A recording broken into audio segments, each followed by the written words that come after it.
Hello everybody, this is Argent with my post-election analysis video. So I'd like to start out by saying I managed to actually get the number of electoral votes right.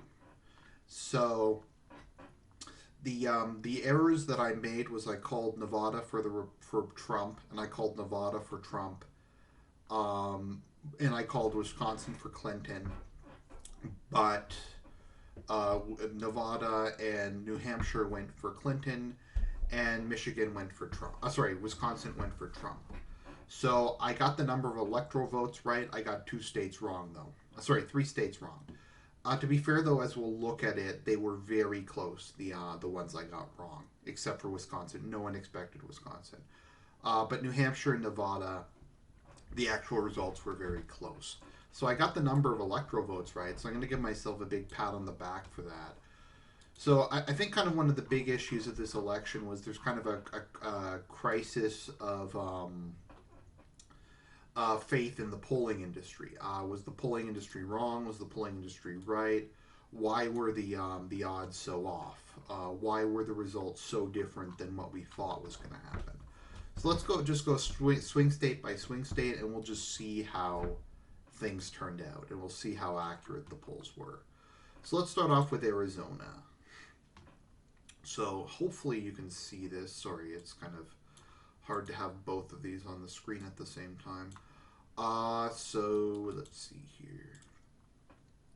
So the polls were predicting that Trump would win Arizona by 4 points, and he won Arizona by the exact margin, actually. Oh, no, sorry, I'm looking at it wrong.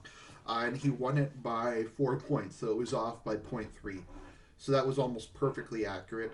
The CNN poll was dead on. They said 49 Trump. Trump got 50, and they said 44 Clinton, and Clinton got 45. So that's basically dead on. So the CNN poll on this at least was basically almost exact. Their error was they gave more to Johnson than he actually wound up getting. Johnson only got 3, and they gave him 5, but that's extremely close. So that poll was accurate. The rest of them were reasonably accurate too. This one kind of undersampled Trump, but the last minute polls were accurate in that state at least. Let's bring up Colorado. So for Colorado, they were saying that Clinton would win by 2.9. The average said that, and Clinton wound up winning by, well, 2.1. So that was pretty close, actually. When you look at the average, but you have kind of this crazy spread here. You have Clinton plus 5, you have tie, Clinton plus 1, plus 5. So the last minute poll was not accurate. Actually, I don't even need the New York Times map for this, because it Real Clear Politics is nice enough to show what the totals were. So for this one, none of the polls were particularly accurate. I think, as we'll see throughout this, Trafalgar Group was probably the most accurate poll in most of these cases, and they gave Clinton plus 1, which is well within the margin of error. So they got it completely right, 0% wrong. So some of these other polls, though, were way off the mark, but Trafalgar was right on that one. And this is kind of a theme we'll see. The state polls are, in general, a lot more accurate than those were. So this is Florida. So Florida kind of undersampled Trump. But still, that's well within the margin of error. You have to understand, when you do a poll, there's a margin of error. The margin of error says, this poll, there's a 95% chance that this poll is plus or minus 3 points of the result. So when you have like the Trafalgar Group's poll, they're saying there's a 95% chance that he'll be between 47 and 53, and he basically more or less was. And there's a 99% chance that Clinton will be between 43 and 47. That's what it means. They aren't supposed to be exact. So the polls on this one were pretty dead on. Only a 1% difference, which is well within the margin of error. None of them were exactly accurate, and that's, I think, largely just because Florida is a very hard state to call. Florida always has just bizarre stuff. Election rules are weird. Turnout's weird. Parts come in at different times. So I had thought Trump would get about 1 or 2 points. I didn't do percentages for my map just because I had no idea what the actual percentages would be. But throughout the night, I was hoping that Florida would only be would be over 1%.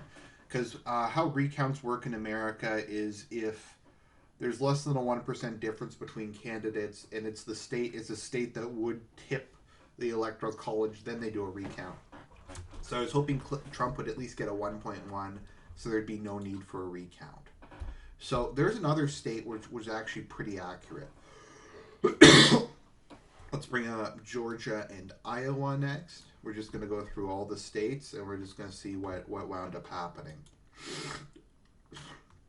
Once again, the polls were pretty damn accurate, at least near the end. I think there must have been a lot of change towards the end because the polls from the last week tended to be pretty much dead on. You can't really ask that's less than 1%. The Trafalgar Group did good. They're within their margin of error.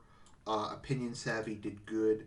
Pretty much most of these polls were pretty damn accurate, except for Emerson, but that was the oldest poll, so that could have changed in that time. And that also had the largest margin of error. So that's still, I think, within their margin of error.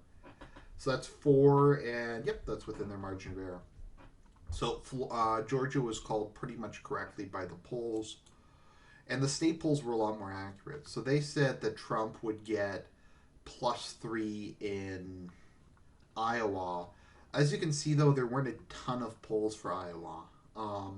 The last minute poll from the Des Moines Register was pretty much perfectly on, or very close. They said Trump +3. A lot of these polls oversampled Johnson, probably because a lot of people were just putting Johnson down, like to park their vote, and then last minute they switched it. I know my father's answered that he's voting for the Green Party, despite the fact that he's a Tory. In Canada, just as a way to say fuck you to pollsters. Okay, so let's see here. So Maine was once again pretty damn close. They said Clinton would win by 4.5, but she wound up winning by 2.5. So that's within the margin of error. That's like 1.5 or 1.6%. And the polls gave a bit more of an advantage to Clinton. They've been pretty consistent throughout, though. Just throughout the cause, it's been about it's a little closer. Johnson once again underperformed. It seems like in a lot of cases his support kind of split. It'd be interesting to see how the Stein support split, because I could see more of those people voting for Trump than Clinton, to be perfectly honest. Let's see here, Michigan. Now, Michigan was the big surprise to everybody but me. The Trafalgar Group actually got it pretty much perfect. Trump got +3, and they said Trump would get +2. So all these polling companies were wrong. And the reason for this is there's a phenomenon called the monster vote, which is where a ton of poor white people who have never registered before are pissed off and register en masse, and they go out and vote. So that's, I think, what happened in Michigan. You had a lot of pissed off white people in rural Michigan who came out and voted. Once again, I don't think, even though I predicted Michigan properly and only the Trafalgar Group was really close, to be perfectly fair, no one expected Michigan, really. I was just betting that a lower black turnout and a higher turnout among working class whites would win Michigan for Trump, and that wound up happening. The polls were fairly accurate in Nevada. They gave Trump a bit more, but looks like what happened, because Trump actually got more. Basically what they said he was going to get. Clinton was the one who went up, and it looks like mainly Johnson supporters went over to Clinton at the last minute. So once again, it's pretty close. They gave Trump a bit of an advantage there, but it's within the margin of error.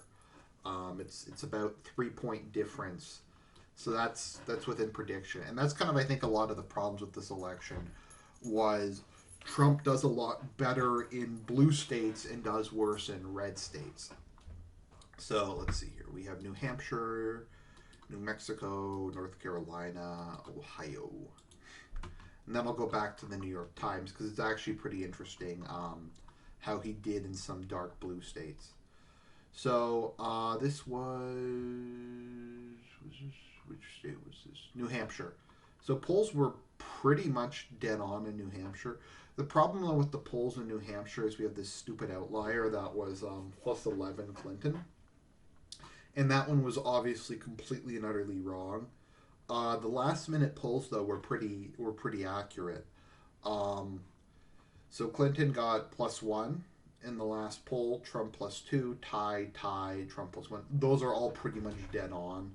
Once again, there's a margin of error, and those are all well within the margin of error. It's not even at like the outside of the margin of error. And Real Clear Politics seems to not want to vote. That's a common problem with Real Clear Politics. That's kind of the issue with sites that use all kind of fancy graphics. They don't like to load. So North Carolina was, I think, poorly called in my opinion. I didn't think it was really in play. I mean, it was, I guess, semi-close, but I thought Trump was just going to win. Like, I thought maybe 4 or 5 points, and yeah. To me, kind of a toss-up is like 1 or 2, maybe 3 points maximum. So Trafalgar Group was once again pretty much dead on. Whoever they are, they're proving themselves to be pretty much the best polling company in this election. IBD doesn't look like they did very many state polls. So let's see. Ohio. Now, I thought Ohio was going to be a landslide from Trump. I didn't even think it would be close. And it wasn't close. Trump won by +7 points, plus almost 9 points.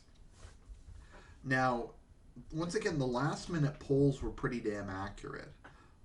This one gave Trump +7. Now, Trump did better, but I assuming these contained undecideds. That's probably my reasoning because I don't think this adds up to 100. Let's see, 46 plus 39. That is 85. Yeah, I think that only adds up to like 95. So, once again, Ohio was pretty close. Some of these polls, though, were inaccurate. The averages were bad for Ohio. I didn't think Ohio was in play. My guess is they oversampled from cities because you had the monster voting. You had a lot of rural people coming out. I don't know if we have the exact results for it yet. Let's look at New Mexico. New Mexico was close. There wasn't that many polls in New Mexico to draw from. Gravis got it pretty much dead on. Being off by 3 points, especially, it's harder to call the spread on smaller states, especially states that are very heterogeneous, like New Mexico. So the polls were pretty accurate there too, and I think we're seeing a trend here. The polls were pretty accurate at a state level, especially the last minute ones, but they were not accurate at a national level. The national polls were not particularly accurate. Although then again, maybe I'm wrong on that. Let me just bring this up. Don't worry, ladies and gentlemen, I'm a professional. Bell Canada and Real Clear Politics aren't when it comes to designing their website. Okay, come on. Let me see here. Oh my god. Let's see. That's going to take a while. So Pennsylvania. I thought Pennsylvania would be maybe like 2 points for Trump. Once again, I didn't give what I thought the margin would be just because that's too hard to call. There's too many like minor on the ground variables to really give a definitive answer on that. Oregon, very accurate, only off by 2.5 points.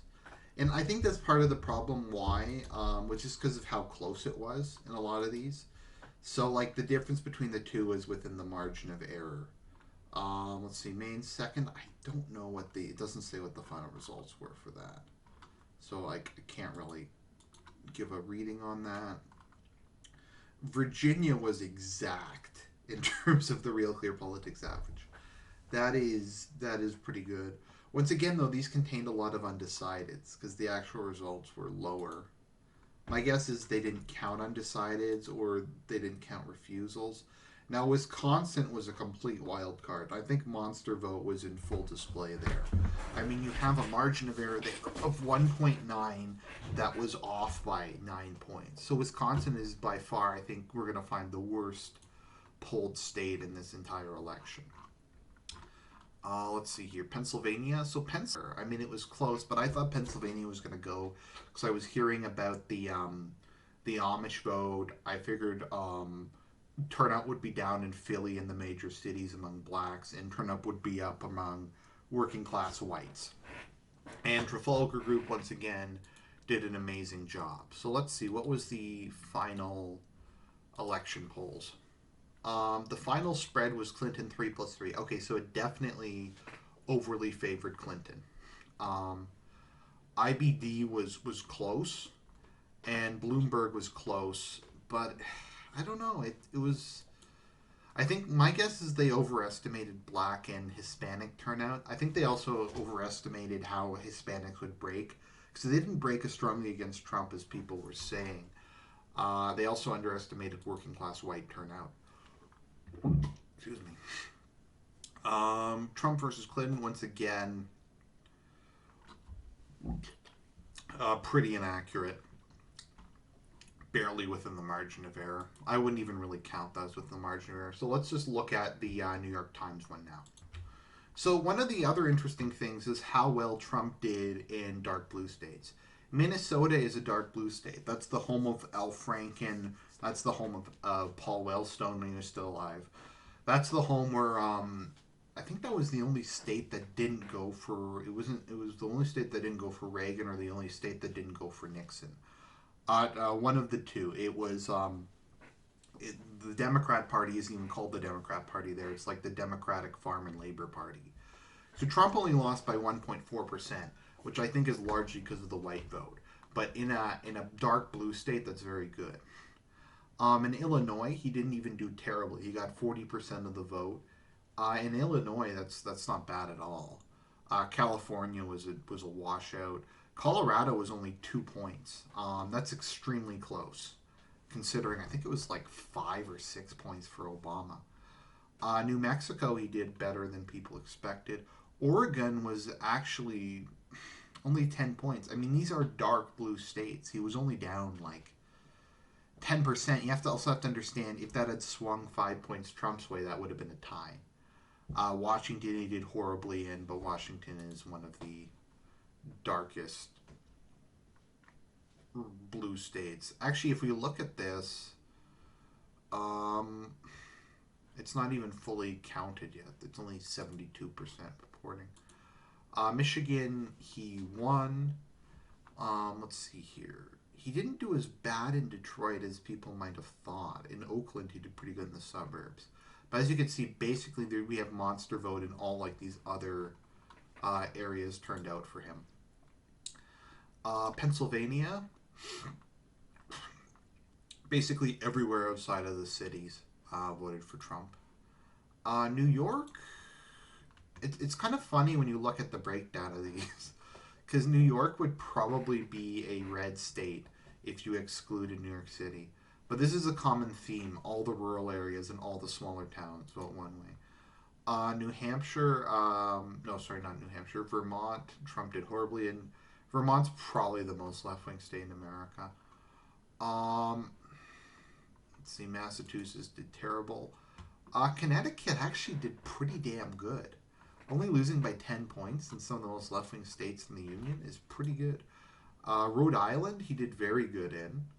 Another dark blue state, only lost by like 10 points. New Hampshire is close. Maine was very close. Maine was like 20,000 vote difference, and he still won like half of the state, including an urban area. So he generally speaking did a good job. New Mexico, I actually wasn't going to call because we had Santa Fe and La Cruz in early. And that was kind of the same thing with Colorado. I didn't want to call it too early in the night because we had Denver, Jefferson County, and the urban areas come in, and we still had all the rural places left. Let's see, Utah, he got 47%, 46%. The reason he didn't do more was because McMuffin ran. Um, and he would have won every county if McMuffin hadn't have fucked him over. I guess maybe not Summit County. Idaho, land of the free, home of the brave. Um, Pretty much a landslide for Trump. Let's see here. Even in some of these other counties, if Johnson's vote had a broken for Trump, he might have won them or come closer. But even the urban areas there voted for him.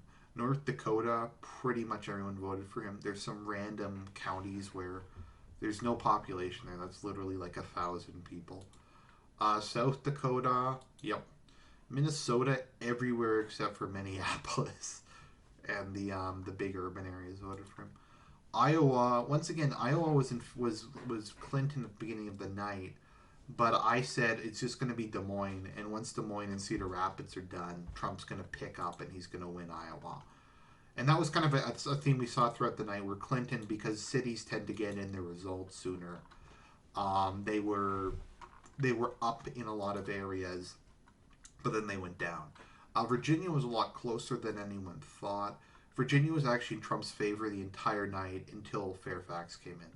The only reason that Virginia is a blue state is because of these suburbs of Washington D.C., which basically fucked them over.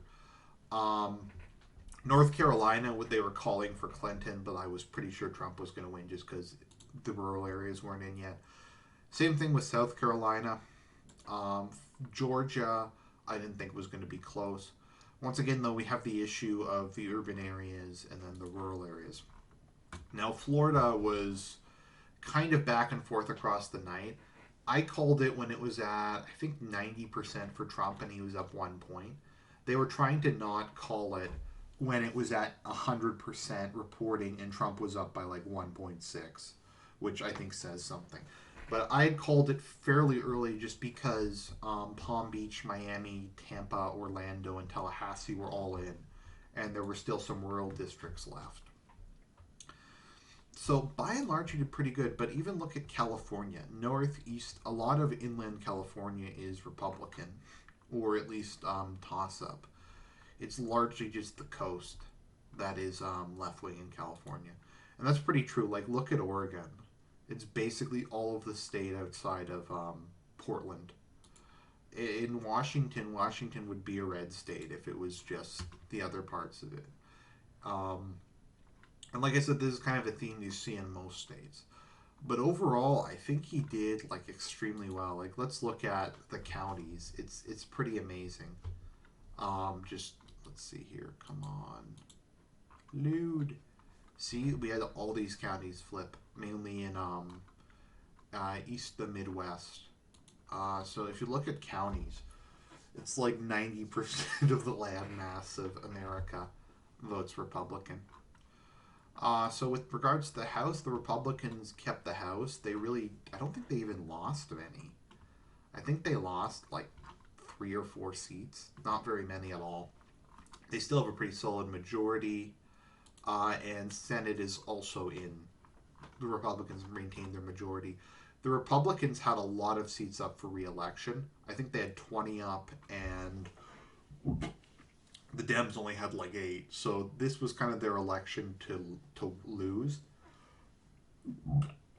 Their election, the Dems' election to lose, and the Dems fucked up. And next time there'll be a lot more Dem seats up.